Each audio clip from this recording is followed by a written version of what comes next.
Murder in the Moonlight Suite, Chapter 1, Room with a View. Deck 11, Moonlight Suite, 7:45 p.m. The ocean outside the window shimmered like velvet, dark and endless. Moonlight spilled across the bedspread of the Moonlight Suite in pale streaks, casting shadows along the ornate walls and polished cherry-wood furniture. The room was the most luxurious on the celestial dawn, a private balcony, its own baby grand piano, and champagne chilled on arrival. But tonight the luxury was marred by a silence so unnatural it hummed. Tina Whitmore stepped into the room slowly, her heels muted on the plush carpet. She didn't speak. Neither did Bill. Both of them stared at the body. A woman in her early 60s, clad in an emerald green evening gown, lay across the bed, one stiletto heel still on her foot, the other cast aside. Her left hand clutched the edge of the satin comforter. Tina moved closer and knelt by the bed, gently examining the woman's wrist. Cold. Bill crossed the room and turned off the soft jazz that still played on loop from the suite's speaker system. "Ella Fitzgerald," he muttered, "always gives me chills. Now it's going to haunt me." Officer Geller stood by the door, arms crossed, watching. "Her name is Vivian Harrow. She was a guest in the Moonlight Suite since embarkation, widowed, wealthy, a regular cruiser." Tina glanced back at him. "Who found her?" "Room service. She missed her 7 p.m. dinner reservation. They came to check. Door was unlocked." "Any sign of forced entry?" Bill asked. Geller shook his head. "No struggle, no obvious wounds, no broken glass, no missing jewelry. Passport and wallet are untouched. The only thing missing is the evening clutch she was supposed to carry." Tina stood slowly. "So someone took it. Maybe, or maybe she never left the room." Tina's eyes settled on the piano. The lid was closed, but the keys were still warm. "She played recently," she murmured. "How do you know?" Geller asked. Tina gave a small smile. "My mother used to play before bed. Her hands were always warm after. The keys would hold the heat for a few minutes." Deck 9, Dining Hall, 8:15 p.m. An hour earlier, Tina and Bill had been finishing their seared halibut when the call came from the cruise director. There'd been a death, not a medical emergency, a death. And when Tina asked if the passenger had been sick, the response was clear: no. She was supposed to attend the captain's gala. Vivian Harrow had been seen boarding the elevator just before 6:45 p.m., headed back to her suite to change. She never made it to dinner. She never left again. And no one, not even her table mates, had seen her with company all week. Deck 11, Moonlight Suite, 8:25 p.m. Tina paced slowly through the suite again, observing everything. The vanity mirror had fingerprints along the left edge, lipstick smeared, a martini glass half full, a makeup bag zipped halfway, a printed itinerary circled in pen. Captain's Gala, 7 p.m. On the dresser, she noticed something peculiar. A photograph in a silver frame turned face down. She picked it up. It showed Vivian with a man, salt and pepper hair, square jaw, wearing a blue scarf. The background looked like a Parisian cafe. The date on the photo corner was just 5 months ago. Tina turned to Geller. "Did she mention a companion when she checked in?"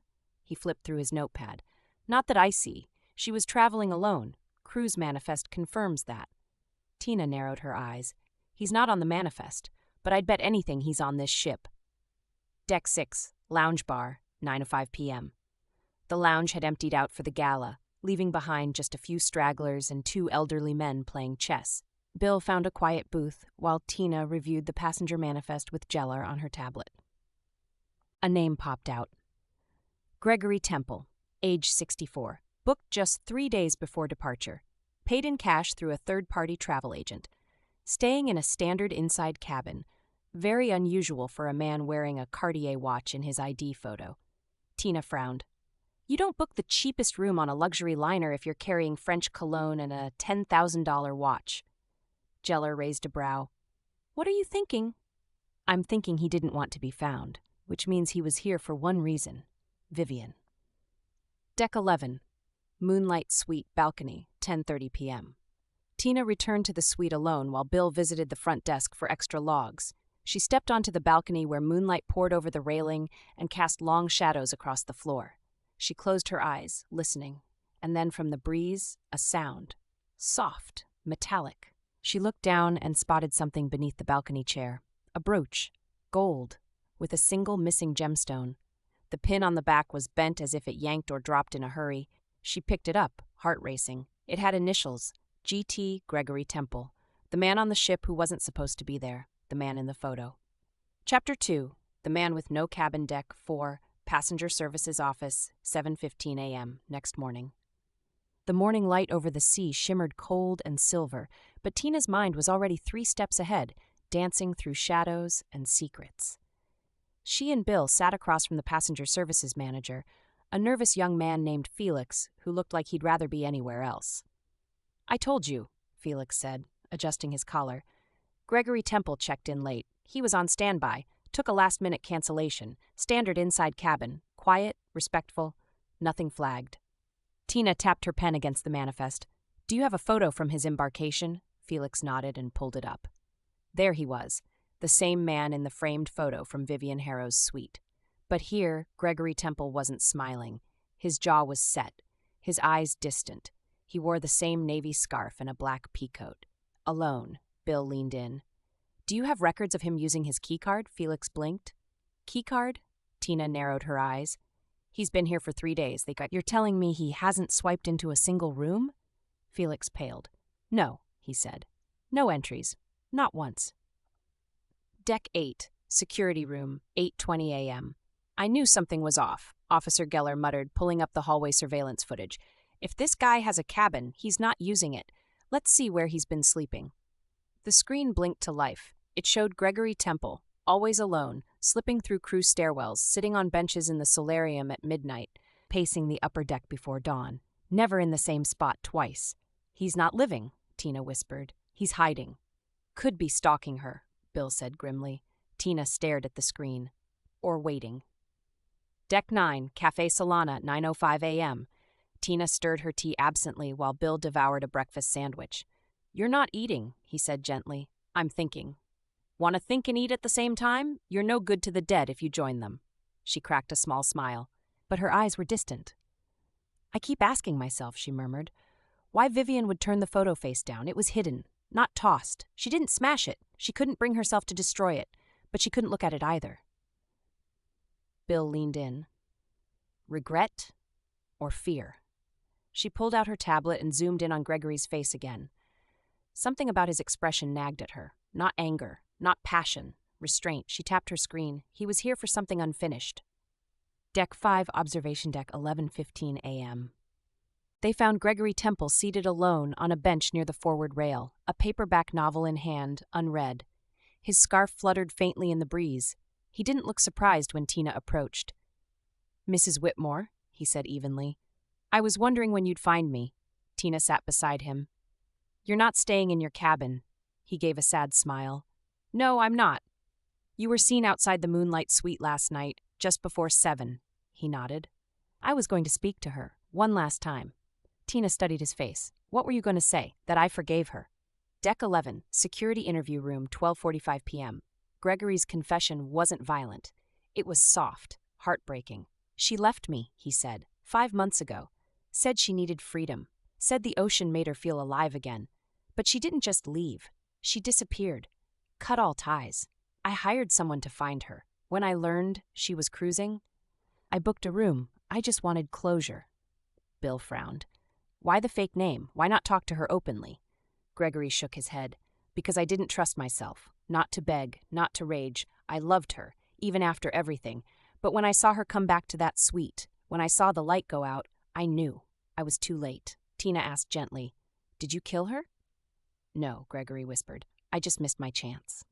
Deck 11, Moonlight Suite, 2:30 p.m. Tina returned alone. The forensics team had cleared the scene. Vivian's body had been taken off at port. The room was silent again, too clean now. The piano lid was closed. She stared at the perfume bottle on the nightstand, then noticed something odd. A note tucked inside the drawer, folded, faded, torn at the corner. She opened it carefully.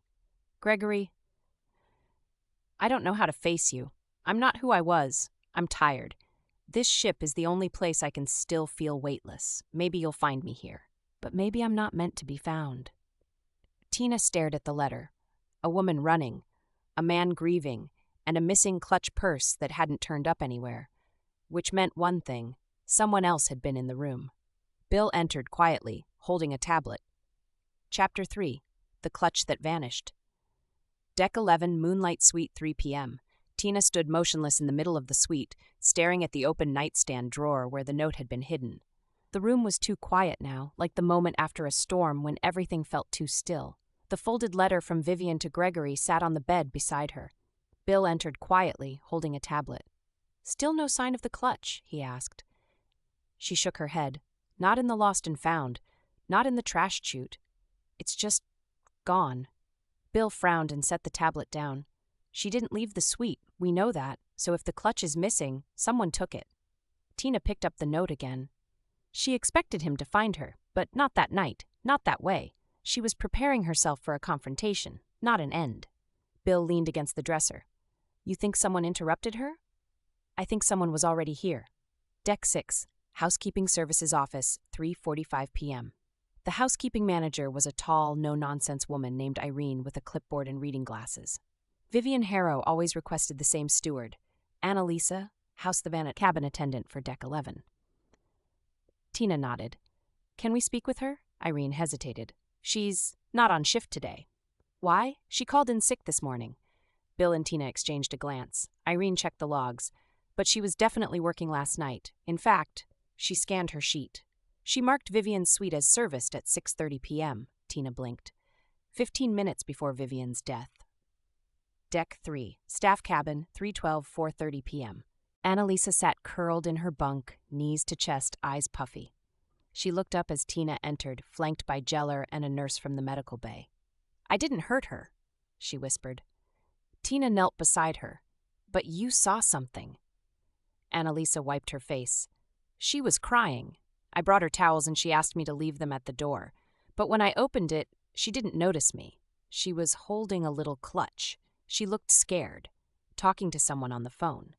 "Do you remember what she said?" Annalisa closed her eyes, remembering. "She said, 'If you do this, I'll take everything public. I have the photos. I have the bank records.'" Tina stilled. Photos, bank records. She thought of the torn note, the vanished clutch. "Did you hear a name?" No, but she looked toward the balcony, like someone was watching her. Deck 11, private balcony, 5:15 p.m. The evening wind had picked up, sending whitecaps crashing against the hull. Tina stood at the edge of the Moonlight Suite balcony, staring across the divider that separated it from the next suite. Bill stepped out behind her, holding a report. "Neighbor's name is Desmond Faulkner, British, late 50s, investment consultant, checked in alone." "Was he in his room?" "Claims he was at the gala, but he didn't check into the dining hall. No staff remember seeing him." Tina pointed at the thin divider wall. "He could have stood there, quiet, watched her. Listened." Bill nodded slowly. "And when she stepped back inside, he could have stepped in." Deck 11, Faulkner's suite, 6 p.m. Faulkner opened the door with a polished smile and a pressed shirt. "I assume this is about Vivian Harrow?" Tina studied him. "You knew her?" He nodded. "In passing, I'd seen her on previous cruises. Elegant woman, sad eyes." Bill asked, "Did you speak to her this voyage?" Faulkner hesitated. "Briefly, on the sun deck, we talked about jazz perhaps and regrets." Tina glanced around the room. Everything was immaculate. Too immaculate. A man who wasn't trying to hide anything rarely scrubbed his sink. And then she saw it, a gold clasp, peeking from beneath a folded towel in the bathroom. She moved forward. "May I?" Faulkner's smile faltered. She lifted the towel. There it was, Vivian's clutch. Chapter 4. The Truth in the Ledger. Deck 11, Faulkner's suite, 6:05 p.m. Faulkner didn't run. He didn't protest. He didn't even blink. He just stepped back from the bathroom threshold as Tina lifted the gold clutch and cradled it like evidence from a battlefield. "I found it last night," he said, his voice smooth, calm, unnervingly steady. "On the balcony between our suites. She must have dropped it." Bill narrowed his eyes. "And instead of turning it in, you hid it under your towels?" Faulkner smiled faintly. "Is that a crime?"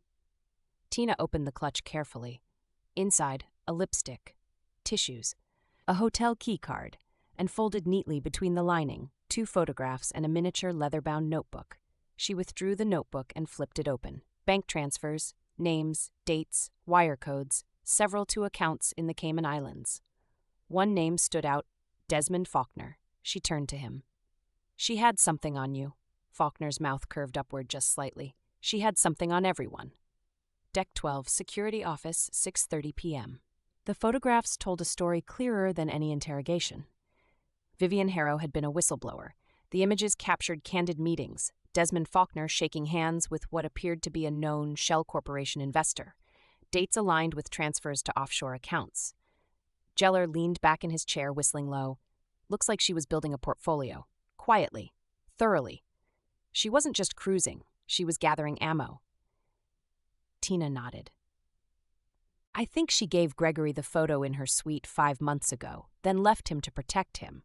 What she was uncovering, it was dangerous. Bill tapped the notebook. Why keep it in her clutch, though?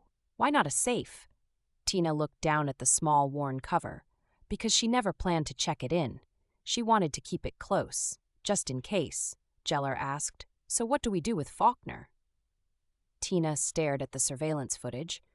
Rewinding the moment Vivian stepped onto her balcony, the timestamp was 6:43 p.m. Faulkner's door opened at 6:45 p.m. There was a 2-minute window. Then Vivian was dead. Deck 11, Moonlight Suite, 7:15 p.m. Tina stood once again in the quiet suite. The ocean outside was glowing with moonlight, soft and unwavering. She looked at the piano and for a moment imagined Vivian playing her final notes, fingers trembling, heart racing. I think she knew he was watching her, she whispered. Bill stood beside her. So she put the clutch out there, like bait. Tina nodded. She wanted him to know she wasn't bluffing, that she had proof. But he didn't go for the clutch. He came through the balcony door. She walked to the makeup vanity and picked up the martini glass. And when he left, he took nothing, except maybe this. She sniffed the rim. Bitter almond. Bill's face darkened. Cyanide? Maybe, or something like it. She didn't scream, he said quietly. Tina stared at the empty bed. She wouldn't have. She was tired, ready, but determined to confront him. She picked up the silver photo frame from the dresser again, the same photo of Vivian and Gregory, now right side up. She turned it down before he entered, Tina said, because she didn't want the man she loved to see what was about to happen. Deck 1, Port Authority Holding Room, 9:30 p.m. Desmond Faulkner didn't resist when the authorities came aboard. He simply removed his scarf, buttoned his blazer, and nodded once. Tell Vivian, he said to Tina as he was led away, that her secrets are safe now. Tina didn't respond, because Vivian was gone, and secrets like moonlight disappear when the sun rises. Epilogue, the note she never sent. Deck 7, Library Lounge 2 days later. Tina sat in a corner of the ship's quietest room, where the sea whispered against the windows and the air smelled faintly of old pages and salt. In her hands, the notebook, not the ledger, the other one.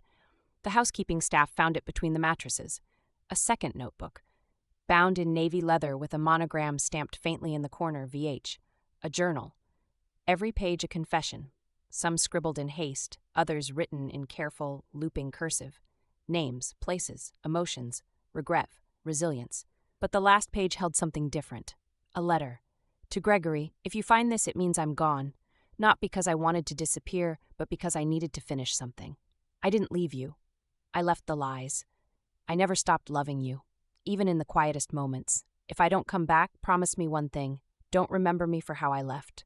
Remember me for how I fought. Vivian Tina wiped at her cheek and closed the book gently. Deck 9, Sunset Balcony. That evening, Gregory Temple stood leaning on the rail, his scarf flapping in the evening breeze. Tina handed him the journal. He didn't say anything at first, just held it, pressing it to his chest like something sacred. She was braver than I ever knew, he whispered. She was tired of running, Tina said, but she never stopped loving you. He nodded. I don't want her to be forgotten, he said quietly. She won't be, Tina replied. And the two of them stood in silence, listening to the hush of the sea, carrying stories that would never be printed in brochures or remembered in cruise logs. Just felt and remembered. If you have enjoyed today's mystery, be sure to subscribe so you won't miss any future exciting stories of adventure, murder, and even love. Like and share with your friends. Thank you for listening.